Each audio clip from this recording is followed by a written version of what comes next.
മരീചിയിലേക്ക് വീണ്ടും സ്വാഗതം. ഒരിക്കൽ വിശ്വാമിത്രൻ ഏറ്റവും വലിയ തപസ്വി ഞാൻ തന്നെയാണ്. പക്ഷേ വസിഷ്ഠനെയാണ് എല്ലാവരും ബഹുമാനിക്കുന്നത്. അതെന്താണ് കാരണം? അപ്പോൾ വിഷ്ണു അവർക്ക് രണ്ടുപേർക്കും കുറച്ച് ദാനം കൊടുത്തിട്ട് പറഞ്ഞു, നിങ്ങളിൽ താഴെയുള്ളവർക്ക് ഇവയെ ദാനം ചെയ്യുക. പക്ഷേ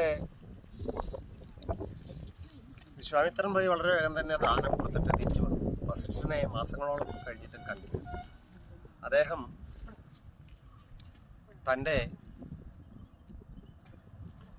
ധനം പങ്കുവെക്കാൻ കഴിയാതെ തിരിച്ച് വിഷ്ണുവിൻ്റെ അടുത്തെത്തി.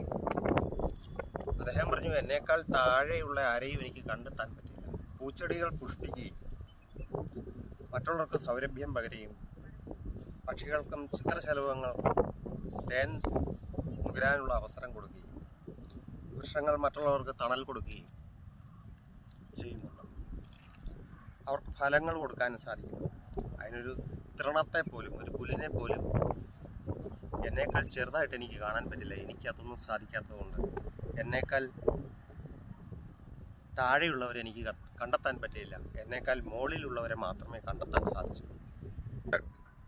അതിനാൽ എനിക്ക്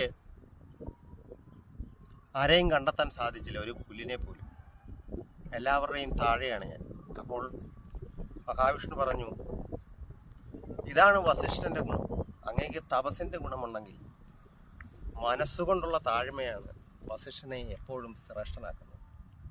മറ്റുള്ളവരുടെ മുന്നിൽ താഴ്മപ്പെടുമ്പോഴാണ് നമ്മൾ ഏറ്റവും ഉയരങ്ങളിലെത്തുന്നതാണ് ആ ഉപദേശത്തിൻ്റെ അല്ലെങ്കിൽ ആ കഥയുടെ തന്നെ ആത്മീയമായ അറിവ് എന്ന് പറയുന്നത്.